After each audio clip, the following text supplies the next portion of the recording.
Hi class, today we are going to be wrapping up with the chapter 14 covering the autonomic nervous system and just finished the peripheral, and now we are doing the autonomic.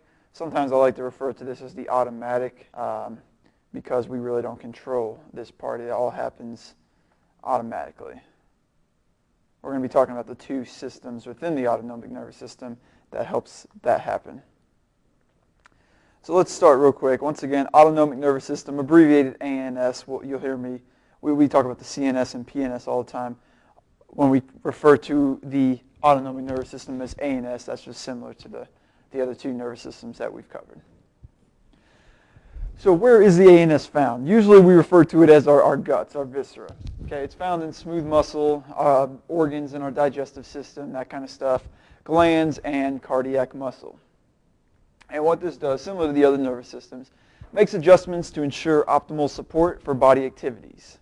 All right, we're going to have a constant negative feedback tug of war between the two parts of the autonomic nervous system to make sure homeostasis is still there and just to get through our activities of daily living, if you will. And you'll see what I'm talking about in just a moment. Once again, it operates via subconscious control. Subconscious control. That's why I refer to it often as the automatic nervous system, because we don't really think about it. Okay, this is a lot of this is affected by hormonal release. And once again, viscera is most of their effectors. Viscera simply meaning organs.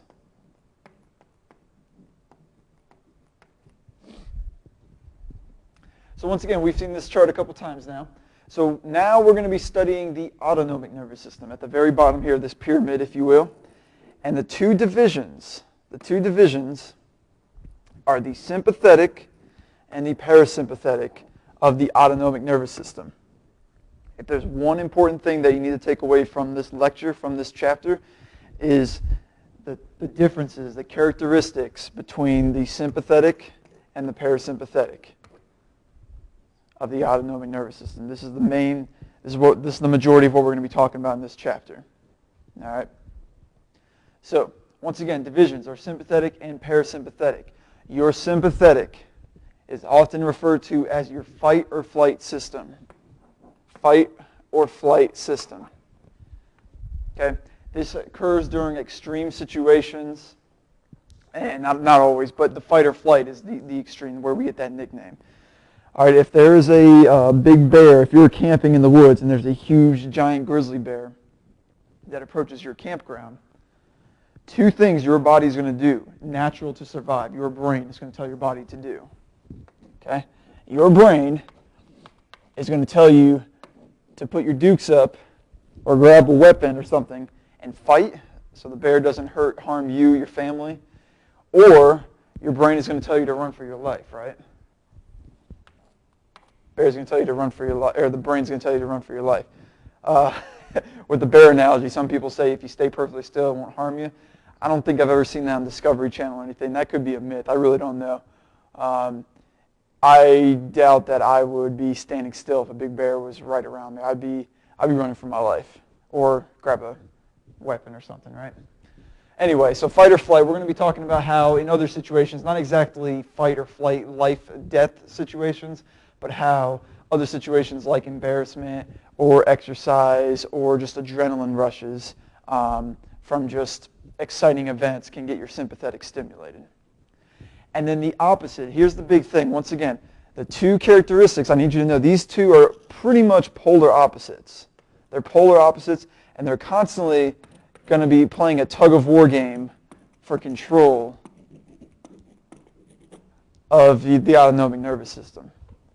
Okay. The parasympathetic basically performs activities that help maintain our normal body energy metabolism systems. Okay, this is mainly occurring when we're resting or sleeping and when we're digesting food, when we're just hanging out watching TV. All right. So on one hand, we have the sympathetics where we're going to be fighting for our life and we're all jacked up on adrenaline, literally. And then the other one is the complete opposite. Parasympathetic is there's not a bear within 200 miles, and we're basically falling asleep on the couch. Okay. And these two divisions, once again, they counterbalance each other. They are antagonists. They do not, it's not that they don't get along, it's just they do completely opposite mechanisms. So therefore, when one is activated, the other one is completely shut off. And therefore, when that one gets shut off, the other one's activated. So let's talk about how these work. Parasympathetic nervous system first. What we like to do, once again, it's helping keep energy levels low, maintaining metabolism, that kind of stuff. This involves the D activities with the parasympathetic. What that is digestion, digesting our food, defecation, which is going to the bathroom, which is number 2, and then diuresis. What does diuresis mean? It's simply an anatomical, it's a funky medical term to just mean to urinate. Okay, so defecate is to get rid of food waste, and diuresis is urinating. So that's when our parasympathetic is most active. Its activities illustrated in a person who relaxes after a meal, wakes up from a nap, is just really hanging out, enjoying a beautiful sunny day, who has not a lot of stress. It's really a lot of this, the differences between the parasympathetic and sympathetic is heavily stress related. Okay? And there are good stresses and bad stresses, but any stress whatsoever is going to have your sympathetic nervous system activated. Okay? During this time, most bodily functions are going to be not inhibited whatsoever, but just lowered. Okay? We're going to have low blood pressure. We're going to have lower heart rate, or this could be our normal resting heart rate. This can be our normal resting blood pressure, our quote-unquote typical 120/80-ish region. Okay? And then respiratory rates, we're not going to be huffing and puffing if we're digesting our food, hanging out, watching TV, watching the football game. During this time, the blood supply is high in the skin and it's high in your GI tract. In order to do this digestion, remember, in order to do this digestion and get rid of these waste products, the body is going to have a lot of blood flow to this area to do that. So you may feel some stomach grumbling, or you may be going to the restroom a little more because your body is in stress, and therefore a lot of your blood flow is in your guts. Also, your blood flows in your skin, away from the muscles. Remember, blood does have a bit of a temperature factor to it. So a lot of times when people have poor circulation in their hands or their fingers, how do their hands and fingers usually feel? If somebody with poor circulation touches you on the arm, is it going to be warm or cold? It's going to be cold, right? Why is that? It's because blood does carry temperature. Blood does carry temperature. Okay? So if you have poor circulation, your skin is naturally going to be colder. If you have great circulation, or if you just got done exercising and you touch any part of your body, the skin's going to be a little warmer, right? Because we're having blood pumping throughout all over our body. And then, last but not least, the pupils are constricted. The pupils are constricted. What we're talking about with the pupils is basically the blacks of your eyes, the center of your eye. Okay? We have the pupil, we have the iris. Let's say we have blue eyes. Okay? With this, I'll color this in a little bit. With the parasympathetic, our pupils are going to be very constricted. Okay? They don't need to be dilated. The reason why a pupil dilates is to receive more light.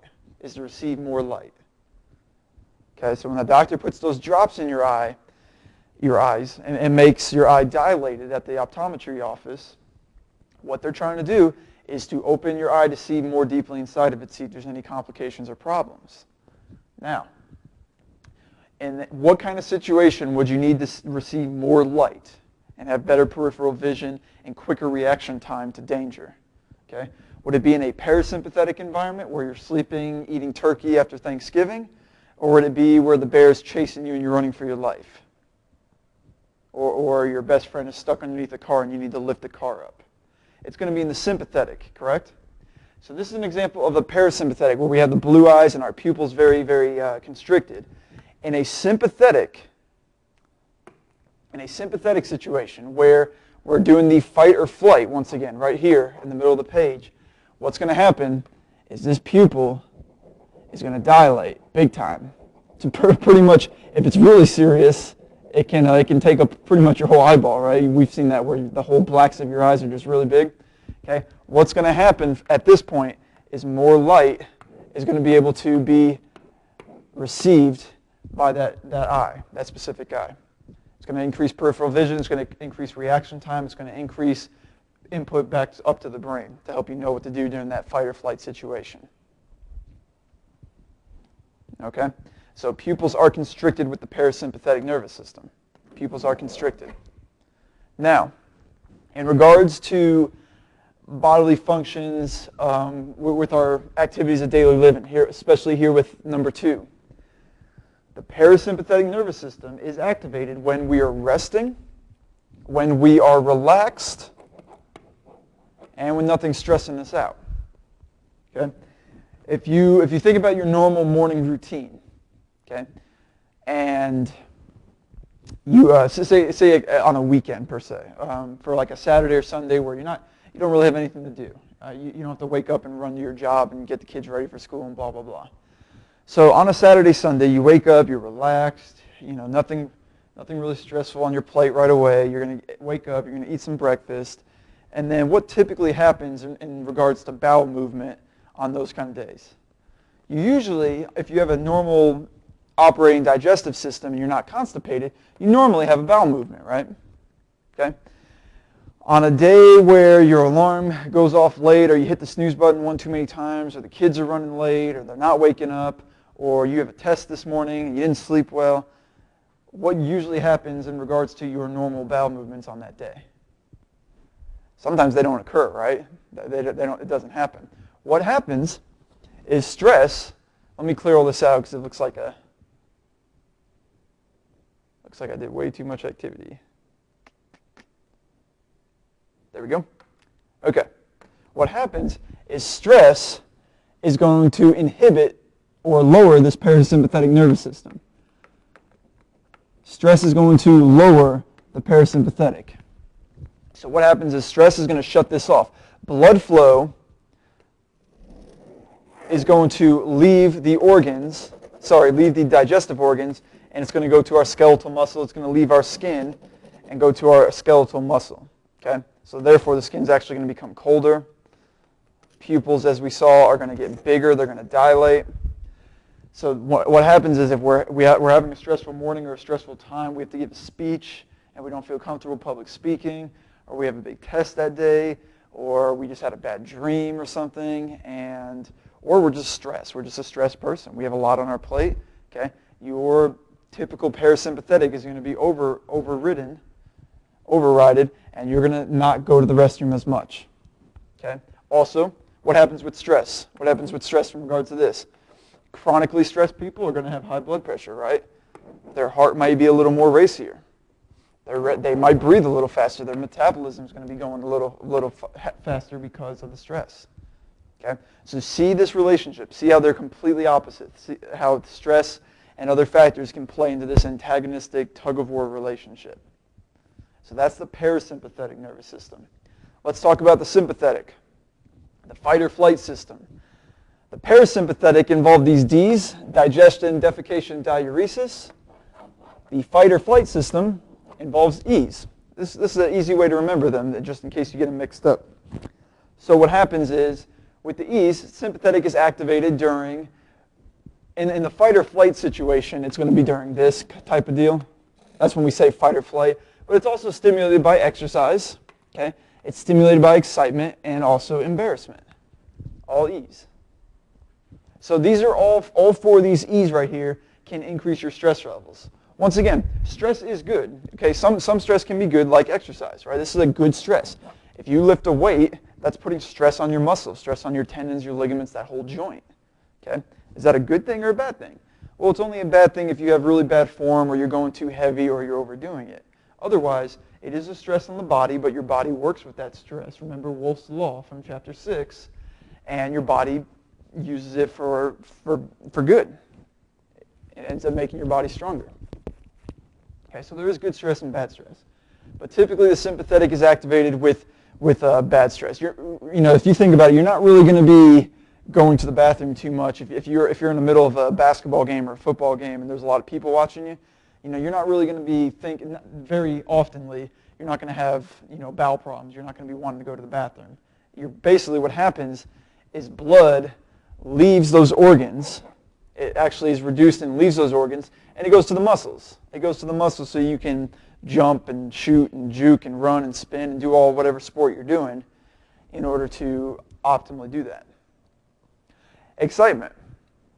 Excitement and embarrassment sometimes can go hand in hand with the sympathetic. Once again, think about if you have a big test or even better, public speech. If you have to get up in front of a bunch of classmates or colleagues at work and give a presentation or a speech, what usually happens when you get embarrassed? Your heart races, your blood pressure goes up, you start breathing a little faster, maybe hyperventilating a little bit. What else happens? Your pupils get dilated, your eyes get all big. That kind of stuff, right? And you're probably not going to have to go to the restroom. You might even be a little constipated because of the stress. So just once again, complete opposites. During the sympathetic, the blood flow is going to be leaving the guts, and it's going to be flowing to the muscles. The reason why it's flowing to the muscles is because of this fight or flight. If we're running from that bear, we're about to fight the bear, where do we need the blood? Where do we need the more oxygen that's carried in the blood? Do we need it in our guts and our skin? Or do we need it in our biceps muscles to punch the bear, or our shoulder muscles, or our quadriceps and hamstrings to run from the bear, right? Okay, those are just tiny examples. So also, once again, in a person who's threatened, obviously, when that bear's chasing, the heart rate's going to go up, breathing's going to go up, and it's a lot deeper. Pupils are going to dilate, and the skin is going to become cold and sweaty. Once again, think about somebody who has poor circulation. If the blood is not near the skin is going to get a little colder, and actually we can get a little clammy sometimes and sweat. You get the sweaty palms and sweaty forehead, that kind of thing, even though you could be cold. What happens is that's just a reaction of the sympathetic nervous system. Okay? So once again, know those differences between the parasympathetic and the sympathetic. Now let's talk about neurotransmitters and receptors. Neurotransmitters and receptors. We talked about acetylcholine. This is the main neurotransmitter that we're going to be talking about in this whole course, Anatomy 1. Norepinephrine we're going to be introducing now. And we'll talk a lot about this one specifically, norepinephrine and others in Anatomy 2. But this is the old way. I guess norepinephrine is the new way to say it, but this is also known as adrenaline, okay? AKAs, adrenaline. When you get the adrenaline rush, technically it's a norepinephrine rush and epinephrine. So these are the two major neurotransmitters of the ANS, and we have to figure out how they affect our body. So once again, remember, all the way back from day one, shape determines function. Shape determines function. If I have a phospholipid bilayer, from chapter 3, from when we learned about just the general cell biology, and then I have receptors on here. This receptor, this protein right here, has a square-shaped puzzle piece, and this one has like a triangle-shaped puzzle piece. All right? If I have a circular protein that's floating around in the body, is it going to fit in that receptor site, or is it going to fit in that receptor site? Probably not, right? Probably not. So therefore, it's going to try to fit in here, try to fit in this one, and then it's going to go somewhere else in the body to try to find its receptor. Now, if we have a square protein floating around, let me use a different color. If we have a square protein floating around, it's going to try to get into this one, it's going to get rejected, and then what's going to happen when it hits here? It's actually going to fit, and then some kind of metabolic process is going to happen. We're going to have an open channel or some kind of electrical current. We're going to have something occur during that time. So this is what we're talking about in regards to receptors. We have two different fibers in regards to the receptors. We have cholinergic fibers.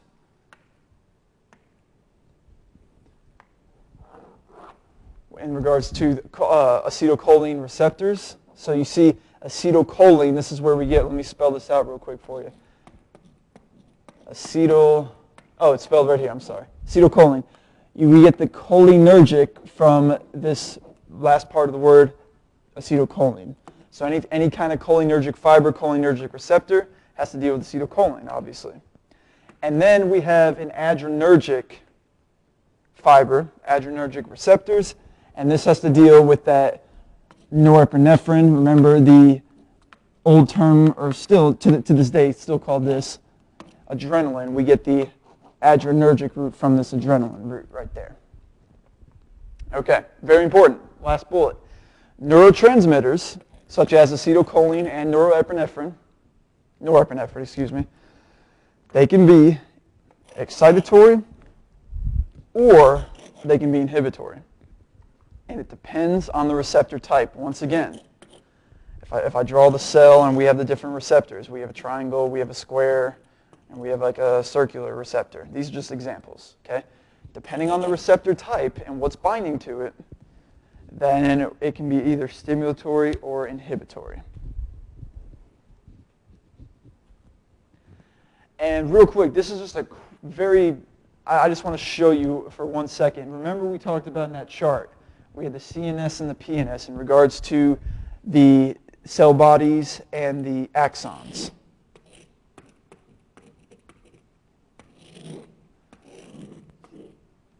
So we had the cell bodies here, and then we had the axons here. In the CNS, what did we call a bunch of cell bodies? We called them nuclei, correct? However, in the PNS, what did we call them? We called them ganglia. These are examples of your sympathetic ganglia here with the autonomic nervous system. What it is these swellings right here are simply big groups of cell bodies and dendrites. Okay? The sympathetic ganglia run directly adjacent to your spinal cord, therefore your spine is right here. And that's just an example. Basically, that swelling comes from big groups of cell bodies and dendrites, which are going to send axons out in all different directions. Just wanted to show you that real briefly. Let's take a quick pause before we go into cholinergic receptors.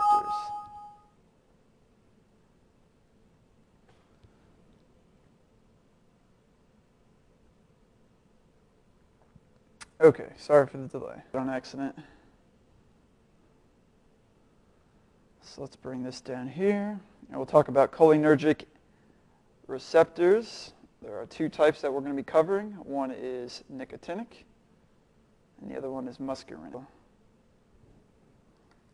Let's go back. There we go. Okay, two types of receptors, of cholinergic receptors there are, excuse me. The first one is nicotinic, and once again, the second one is muscarinic. These are named after drugs that bind to them and mimic acetylcholine effects. All right, once again, they can be stimulatory or inhibitory, but basically these types of receptors, remember a cholinergic fiber is something that just releases acetylcholine. We get the cholinergic from acetylcholine. Okay, so it's easy to not mix those up. Makes a lot of sense. In regards to nicotinic, where do we get the drug? What drug sounds familiar to a nicotinic receptor? All right? Nicotine. Nicotine. Okay? So when the drug nicotine hits these receptors, it mimics acetylcholine effects. Therefore, we call those receptors nicotinic. Nicotinic.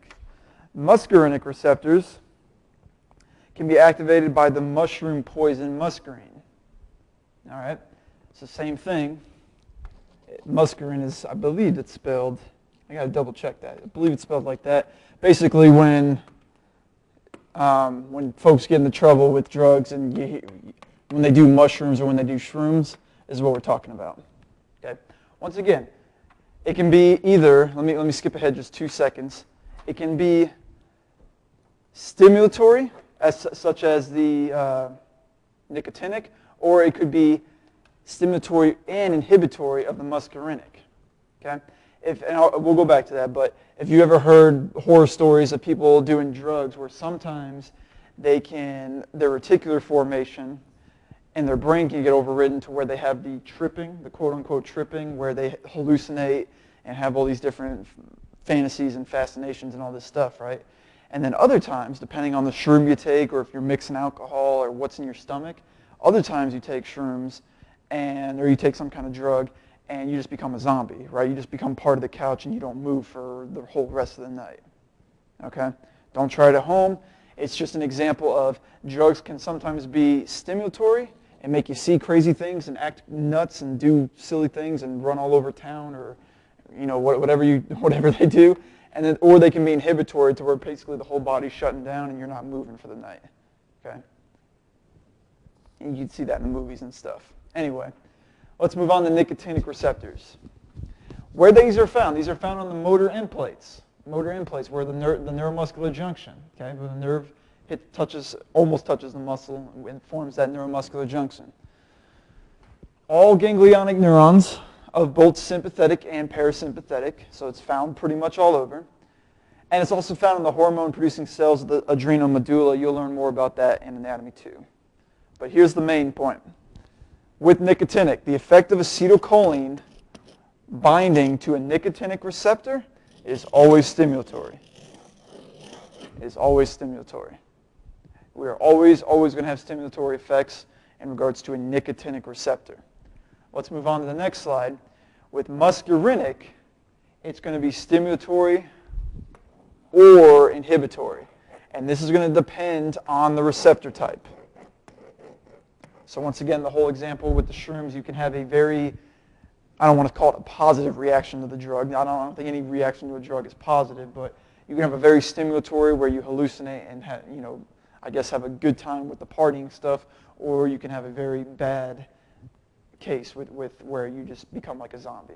Okay? You can have a stimulatory or inhibitory effect. And the muscarinic receptors are found all over pretty much postganglionic cholinergic fibers. All right, so know those differences, that nicotinic is stimulatory and muscarinic is stimulatory or inhibitory. It can be either or. So that covers the cholinergic, the acetylcholine fibers and receptors. Now let's talk about adrenergic. Adrenergic, once again, and I'm not tall enough for that. Once again, we get this from adrenaline. Okay, we get it from adrenaline. Two types of adrenergic receptors, and they each have different subclasses. They have alpha receptors and beta, and then you can see here we have beta 1, 2, and 3. I want you to know the difference between the alpha and the beta. Okay? The effects of norepinephrine, binding to different receptors. This NE right here, NE is norepinephrine, which is the AKA for adrenaline, remember, from the other slide. Norepinephrine. Same thing. Alpha receptors are generally stimulatory. So alpha stimulate, and then beta are going to be mostly inhibitory. Mostly inhibitory. A notable exception, though, is with the heart. It's with the heart. Similar to acetylcholine, the heart works a little differently. So when norepinephrine binds to beta receptors in the heart, usually with beta receptors, what is beta receptors? What's the response? Beta receptors is generally inhibitory, except for the heart. The heart is stimulatory. The heart is stimulatory. All right. Beta blockers. Has anyone ever heard of beta blockers in regards to the heart? A lot of folks may be prescribed this, and what they do is they prescribe this for hypertension, which is high blood pressure.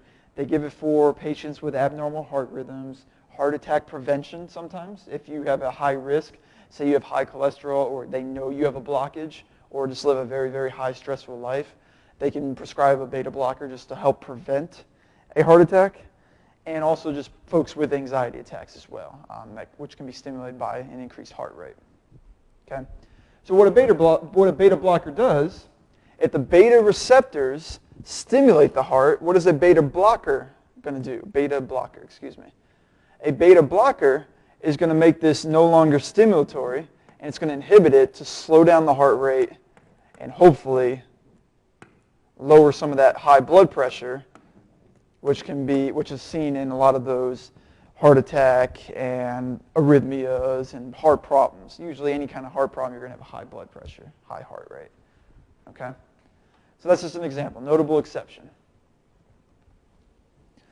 Once again, interactions of the autonomic divisions. Now that we've covered the receptors, I want to go back real quick and just cover the big differences. Know this difference. Know that the sympathetic and the parasympathetic are antagonists. They work oppositely. All right? When you wake up in the morning, well, all right, let's do this. When you, after Thanksgiving meal, and the Cowboys are playing, and you're watching them on TV, and you just ate a big full meal, and you're on the couch, are your pupils dilated? No. Is your heart racing? Well, depending on if you ate too much food, probably not. Your heart's probably really at a low resting rate. All right. Is blood flow pumping to your muscles where your veins and your muscles are being dilated and engorged with blood? No. Okay. So what if a bear comes into you, I use the bear. If the bear comes into your house while you're eating Thanksgiving meal, what's going to happen?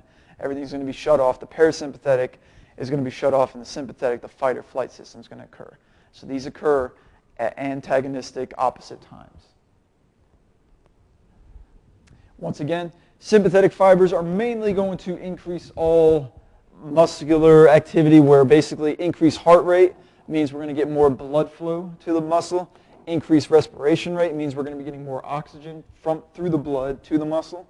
And obviously, if all the blood is pumping to our muscles, we don't need blood in the guts. We're going to use that extra blood to get to the muscle.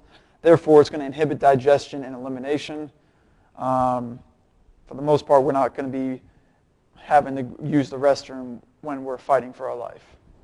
Okay? And then, once again, the parasympathetic just does the complete opposite. Parasympathetic, just finished Thanksgiving meal, and we're hanging out on the couch watching football. We're going to have a low resting heart rate. We're going to be breathing very shallowly and very slowly. And therefore, our digestion is going to be getting going, and skin's going to be a little warmer because blood flow is going to be in the skin. So just another highlight. Sympathetic tone. The sympathetic division controls blood pressure and keeps the blood vessels in a continual state of partial constriction. All right? We need a little tone to our body, similar, not just the blood vessels, but also our small intestines, large intestines. Okay? We do need a little tone. Otherwise, our guts would just be folded everywhere in our body. We wouldn't have enough room for all our organs. Okay? So we do have a little tone to it. But what happens is, if we need to increase blood pressure, we'll learn more about this in anatomy too. Say that I have a hose right here. Let's make it, a blue hose. Okay? And I have, that's just really not a good color. Let's do this. Say that I have a green hose, and I have water flowing through that hose. Green water.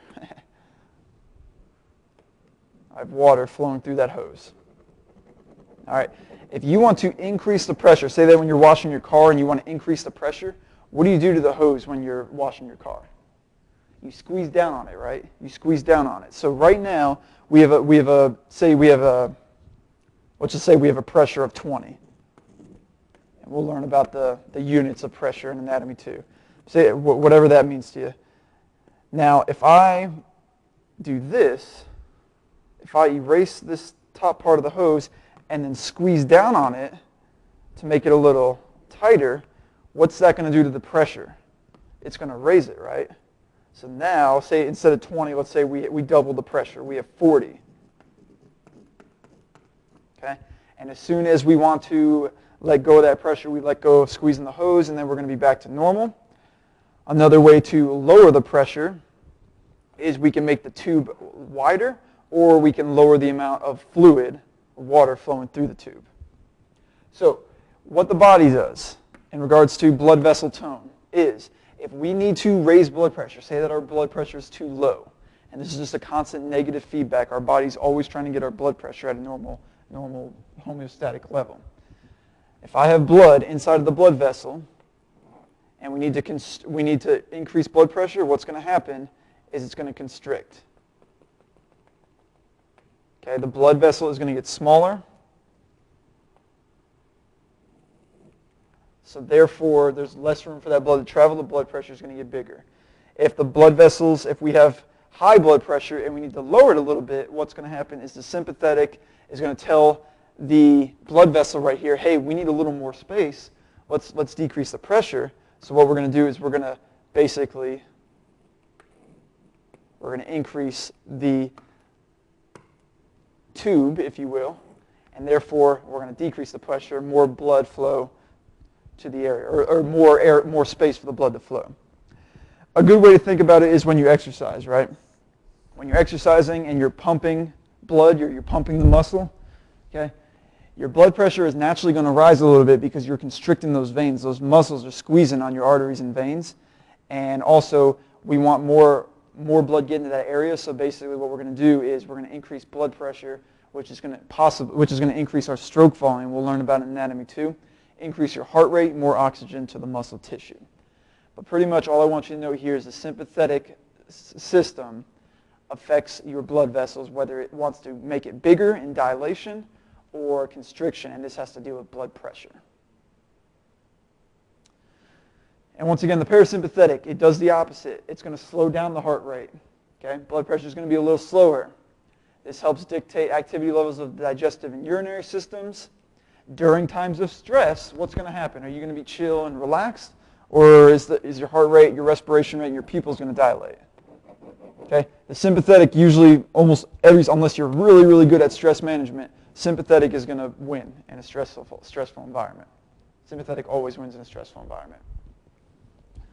And then there can be drugs that block the parasympathetic responses and increase heart rate and block fecal and urinary retention as well. You'll learn more about that if you ever take a pharmacology class. And a little bit with hormones too, but. All right, important part here. Parasympathetic and its characteristics of how long, what happens to the body and how long it lasts in the body. Parasympathetic stimulation, what's going on is we're resting, we're digesting. Remember the 3 Ds. We're digesting, we're defecating, and we're doing diuresis, urinating. Okay?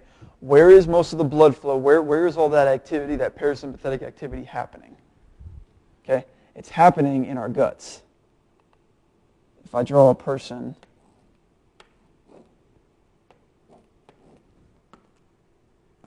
all right, most of the parasympathetic activity is happening right here in the guts.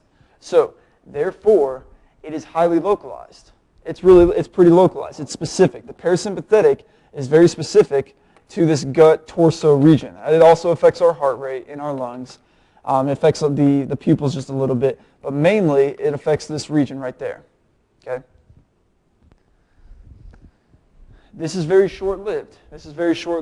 Basically, the messages from the brain to the digestive system, they don't need to be very long or specific because we're only doing one thing. We're just digesting food. Okay?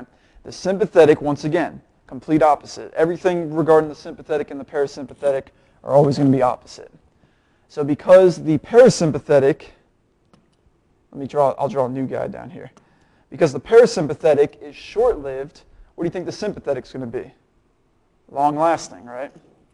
And because the parasympathetic is very localized and specific, where's the sympathetic going to be? It's going to be all over the body. All over the body. Think about, so it's not just, it's going to actually get away from the guts. It's going to be in our muscles so we can fight the bear. It's going to be in our legs so we can run away from the bear. It's going to be all over our veins, our hearts and lungs included. It's also going to be in our big pupils. Okay? Think about, for those of you adrenaline junkies, if you will, if you were to jump out, go skydiving or some kind of bungee cording, okay, where you're jumping out of a moving plane or off a tall bridge. Think about what's going on during that time. Okay, your heart's racing, your muscles are getting all pumped up, and you're all energized and pretty much jacked up, right? You're ready to go. You're really excited. What happens when that adrenaline release happens? You jump out of the moving airplane, and you're free falling in the sky. What happens is there's adrenaline that's being released from our adrenal glands, which are right above our kidneys. You'll learn that in anatomy too. And that adrenaline It's an endocrine hormone, therefore it's going all throughout our bloodstream. Okay? All throughout our bloodstream, everywhere. This is where we get the diffuse from. Afterwards, after you jump out of the plane and you land on the ground, what happens to your body? Are you ready for a nap? Are you just, okay, let's call it a day. I'm exhausted. I'm tired. Let's go to the bathroom. No, you're still jacked up. You're still, your heart's pounding still. You're all excited. You want to do it again. You're ready to go. The sympathetic effects are very long-lasting, okay? Because of this activity right here where the adrenaline is an endocrine function where it just pumps throughout your entire bloodstream. All right? So know those differences. Know those opposite relationships. The effects of the sympathetic activation. It's also long-lasting. This is what I just explained. Sorry, I jumped ahead with my awesome pictures, right? You guys like my stick figures? The norepinephrine, the adrenaline, is why this occurs. Okay? When you have adrenaline coursing through your body, it's going to be a lot longer lasting, and it's going to be very diffuse all over your body. It's eventually inactivated by acetylcholine, but epinephrine released into the blood, it does take a little bit to get absorbed and get broken down, but eventually the liver will take care of it. Eventually the liver will tell your body, hey, let's calm down now. All right, the rush is over. Levels of the autonomic or automatic nervous system control. Remember we learned about the functions of the hypothalamus and the thalamus and the pineal gland and all those structures in the very center part of our brain? Okay. The hypothalamus is the main integration center. This is the Houston control. This is pretty much the boss, if you will, of the autonomic. Houston control or the boss. All right, so when we're jumping out of the plane and our sympathetics being activated, the hypothalamus is what's occurring, is what's going on. We're going to have adrenocorticotropic hormone being released. It's going to target the adrenal glands. It's a big feedback loop you'll learn about in Anatomy 2. And that's what's going on. The hypothalamus is controlling that. Okay. Also, same thing with the parasympathetic. The hypothalamus is going to help lower our heart rate and our lungs based on talking with the medulla and just shutting off the sympathetic or inhibiting the sympathetic nervous system. Other controls, once again, they do come. It's not simply the hypothalamus, but everything goes through the hypothalamus. They comes from the cerebral cortex. Once again, if you're stressed out, if your body's trying to relax, your brain, our frontal cortex, can actually tell our body, no, I'm too stressed out. Therefore, our pupils are going to dilate, and we're going to be embarrassed. We're going to be sweaty palms, that kind of stuff. Okay, so stress can override it. The reticular formation in our brainstem and the spinal cord can also play a role. This next picture right here, I just want to show you that all 5 of these structures in our nervous system, our central nervous system, they all talk with one another. However, this is the Houston control. It even says it right here in your text. This is the one that's in charge. Okay, the hypothalamus, and we'll just abbreviate, is the boss of the autonomic nervous system. Okay.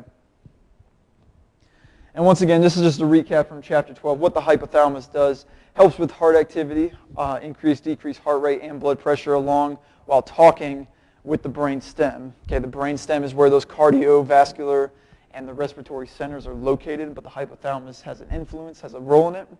Also affects body temperature, how much fluid we're retaining, whether we're urinating or holding fluid in, and also other hormone activity. The rage, pleasure, okay?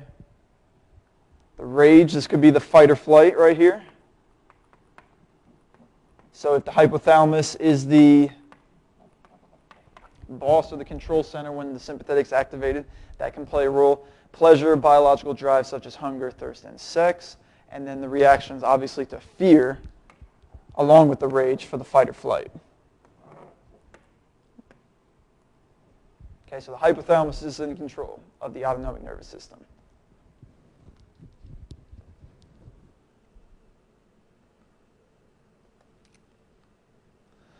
And last subject I want to cover, I believe this is the last slide. Nope, 2 more. I want to cover one or 2 more subjects with you in regards to referred pain with the autonomic nervous system.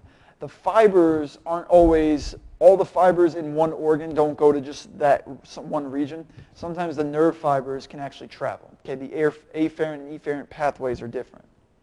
So what the slide says is pain stimuli arising from the viscera, which simply means organs or our guts, are perceived as somatic in origin. Okay, so we can have muscle pain. What this means, somatic, involuntary with muscle. We can have pain or a problem in our guts, but it can be perceived as some kind of muscle or musculoskeletal discomfort or pain. And this is due to the fact that the afferent, the sensory information, travels along the same pathways as the somatic pain fibers. Okay?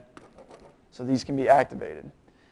I want you to know 2 or 3 examples for your upcoming exam. Number one is the heart. When somebody has a heart attack, a myocardial infarction, where do they usually experience the pain? What's one of the telltale signs for pain where the person is probably going to have a heart attack within the next minute or so? Okay? A lot of times, yes, of course, it's going to be chest tightness, specifically on the left side. They're going to be grabbing their heart. But where else in their body can they be experiencing pain or numbness or tingling or burning sensations? Their left arm, right? Their left arm. When somebody's about to have a heart attack, pain, tenderness, fire, burning, stinging is going to go down this left arm. Where else in the body can they have it? A lot of times people who are about to suffer a heart attack, they have very severe face and jaw pain as well. Okay? That is very common because the afferent fibers are going along the same somatic fibers, the pain fibers, the same pathways. Okay? So just because you have a heart problem doesn't mean you're going to have pain only in that one region of your left chest, your axillary or your mammary region. Okay? It's going to be radiating or referring. It's going to refer down to your arm and into your face and jaw. Another example of referred pain in the body that can exist that's actually really common is the gallbladder. The gallbladder. We'll learn more about what the gallbladder actually does for our body in latent anatomy too. But the gallbladder is located right here. It's the right upper quadrant, right next to the liver, right actually underneath the liver, okay, or posterior to the liver. And what happens is when somebody has gallstones or some kind of cholecystitis inflammation in the gallbladder, what occurs is a lot of times, some of them will have pain right here in the liver. You can suspect hepatitis or some kind of, they're going to have right upper quadrant rib pain. But what happens is a lot of times they have shoulder pain. They have right shoulder pain, right scapula pain, right back pain as well. Okay, so this actually radiates to the right scapula, to the right shoulder. Okay? So somebody who has gallbladders, they may be suffering gallbladder problems. They may be suffering from extreme shoulder pain. And you go to the orthopedic doctor saying, "Doc, my shoulder's killing me. I might have torn a rotator cuff or I don't know what I did." And it has nothing to do with your shoulder. Your shoulder's totally fine. But the problem is the pain fibers are going along the same pathway as those afferent messages from the viscera. Okay? So the gallbladder can be felt in the right shoulder. The heart can go down the left arm, face, and neck. And then the appendix, real quick, I want to point that out. From chapter 1, we do need to know what quadrant the appendix is located.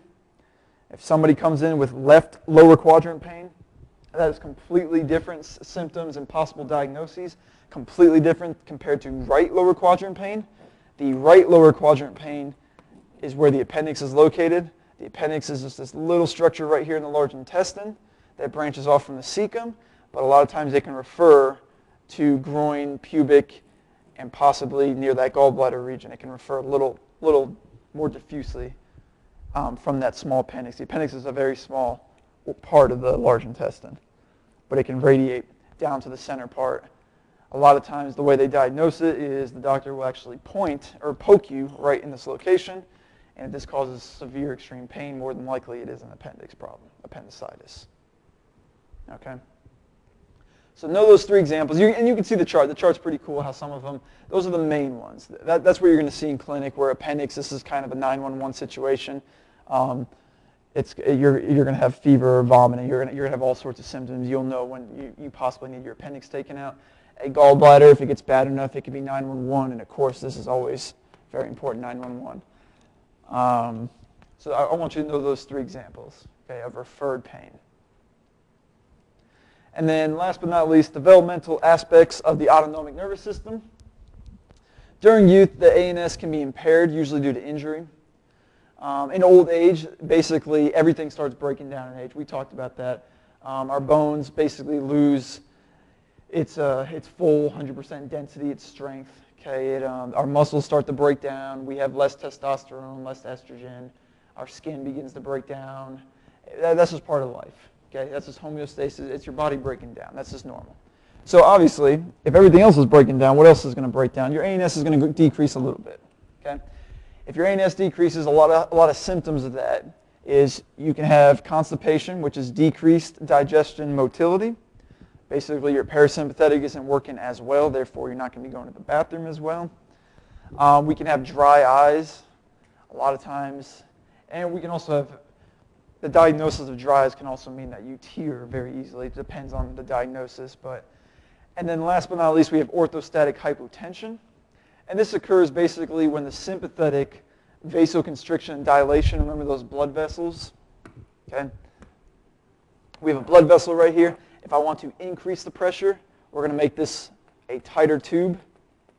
If I want to decrease the blood pressure, I'm going to make it bigger. I'm not going to squeeze down on the hose, if you will.